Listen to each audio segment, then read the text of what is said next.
Bismillah, hari ini kita akan membahas tentang mengapa Rasulullah Shallallahu Alaihi Wasallam melarang umatnya untuk berbuat marah. Bismillah, Assalamualaikum warahmatullahi wabarakatuh. Alhamdulillah, wassalatu wassalam ala Rasulillah wa ala alihi wa sahbihi wa man walah amma ba'du.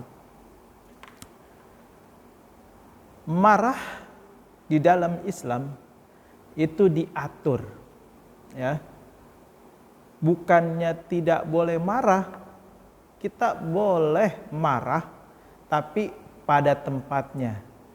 Kita boleh marah tapi pada situasi dan kondisi yang memang di situ kita diharuskan untuk marah. Nah, tapi hari ini kita tidak membahas tentang kondisi yang kita diharuskan marah.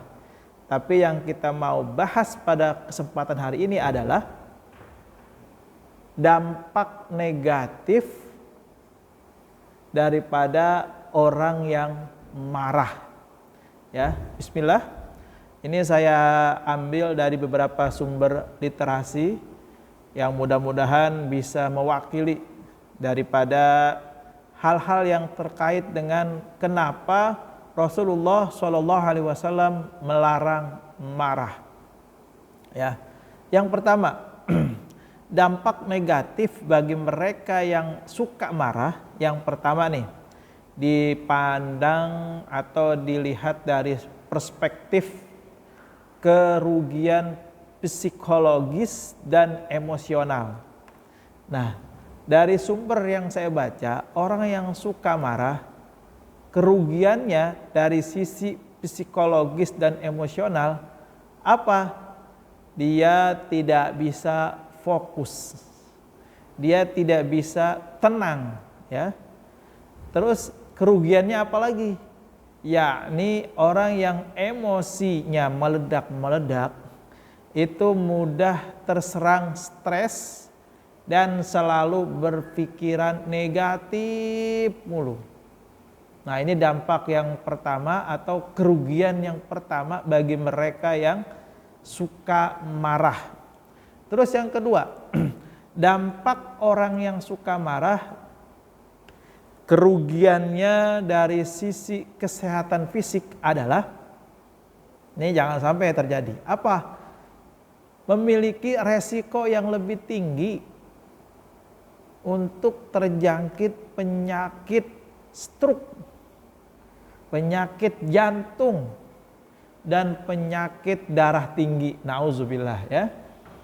Jadi orang yang sehat adalah orang yang bisa mengendalikan emosi dan marahnya. Maka ketika orang tidak lagi mampu mengendalikan marah, mengendalikan emosinya, maka resiko-resiko stroke, resiko kena serangan jantung, resiko darah tinggi itu sangat besar. Kemudian yang selanjutnya, yang ketiga, kerugian bagi mereka yang suka melampiaskan marah dari sisi sosial dan hubungan. Ini harus kita ketahui agar apa? Agar kita bisa, ya, menjaga diri kita dari berbuat marah. Apa itu? Yang pertama, kerugian dari sisi sosial, orang yang suka emosian, yang suka marah, itu kehilangan banyak teman. Ya, kehilangan banyak relasi. Kenapa? Orang-orang di luar sana ketika memiliki teman yang suka marah, emosional, itu akan ditinggalkan. Kenapa? Karena nggak sehat, gitu kan. Kemudian apalagi? Secara sosial serta dalam hal muamalah, orang yang suka marah itu memiliki kerugian, yakni diantaranya adalah perselisihan atau perpecahan dalam keluarga. Ya, ketika seorang kakak marah, maka adiknya pasti akan kabur, adiknya akan menjauh, akan terjadi perpecahan di keluarga itu. Sama halnya di dalam dunia kerja, ketika ada seseorang yang suka marah-marah mulu, itu akan sangat tidak bagus iklim yang ada di tempat kerja tersebut. ya maka akan muncul tuh perpecahan, perselisihan di dalam sebuah organisasi ataupun kekeluargaan. Nauzubillah ya. Kemudian yang selanjutnya, kerugian orang yang suka marah adalah dia akan kehilangan rasa hormat. Orang itu nggak akan respect sama dia. Orang itu nggak akan menghormati lagi. Kenapa? Karena suka marah tadi. Makanya kalau kita sudah tahu keburukan, kejelekan dari marah, jangan diperturutkan marah tersebut ya. Nah, Rasulullah Shallallahu Alaihi Wasallam menjanjikan kepada kita bahwa orang yang bisa menahan marah, maka kata Rasulullah itu dijanjikan surga. Orang yang dijanjikan surga itu menunjukkan betapa ibadah tersebut ya lumayan berat gitu kan. Sedikit orang yang mampu mengendalikan marahnya. Makanya beruntunglah di antara kita yang mampu menjaga marah, menjaga emosinya. Karena apa? Surga jawabannya. Ya. Terus yang selanjutnya, orang yang suka marah, ini tercantum dalam surah Ali Imran ayat 134. Di sana dikatakan bahwa orang yang bisa menahan marah adalah ciri daripada orang yang bertakwa. Nah, ini kalau kita ingin masuk dalam kategori orang-orang yang bertakwa di mata Allah, salah satu cirinya menurut surat Al-Quran Ali Imran ayat 134, jangan marah, jangan emosian. Ya, kalau kita ingin jadi orang yang bertakwa, maka yang harus kita kendalikan emosi kita yang pertama. Terus ada lagi keterangan yang menjelaskan dari hadis Rasulullah, diantaranya adalah orang yang marah adalah orang yang memperturutkan hawa nafsu. Tuh, ya, makanya nggak salah dalam hadis yang lain, barang siapa yang mampu menahan marah, maka dia dibalas surga. Itu benar, nggak salah. Kenapa? Karena dia berhasil melawan hawa nafsunya. Ya. Nah, selanjutnya yang terakhir, tips ya atau trik supaya kita bisa mengendalikan kondisi saat marah. Jadi marah itu nggak harus dilampiaskan secara berlebihan, tinggal disesuaikan supaya tidak berlebihan. Boleh marah, tapi ada kontrolnya. Jadi marah kita itu terarah. Marah kita itu tidak sampai menyebut nama-nama hewan, menyebut kata-kata kasar, jangan sampai ya. Makanya orang yang marah itu biasanya itu setelah berhenti dari marahnya, dia malu sendiri. Makanya kalau ada orang yang marah, rekam. Nanti habis dia berhenti marah, unjukin videonya, malu dia pasti.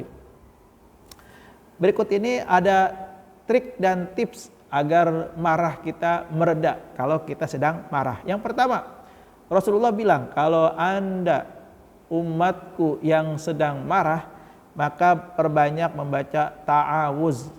Apa itu ta'awuz? A'udzu billahi minasyaitonir rajim. Bismillahirrahmanirrahim. Terus yang selanjutnya apa lagi? Mengubah posisi tubuh. Kalau kita marah lagi berdiri, maka kita cari ganti dengan posisi duduk. Kalau kita marahnya lagi duduk, kita harus berani ganti posisi dengan cara berdiri atau tiduran. Ya, itu bisa meredakan emosi dan marah. Terus yang selanjutnya kata Rasulullah, apabila sedang marah, sebisa mungkin mulut itu diem. Ya, jangan sampai terlontar dari mulut itu dalam kondisi marah terucap kata-kata yang jelek, kata-kata yang kasar, yang mana itu akan merugikan orang tersebut. Nauzubillah ya.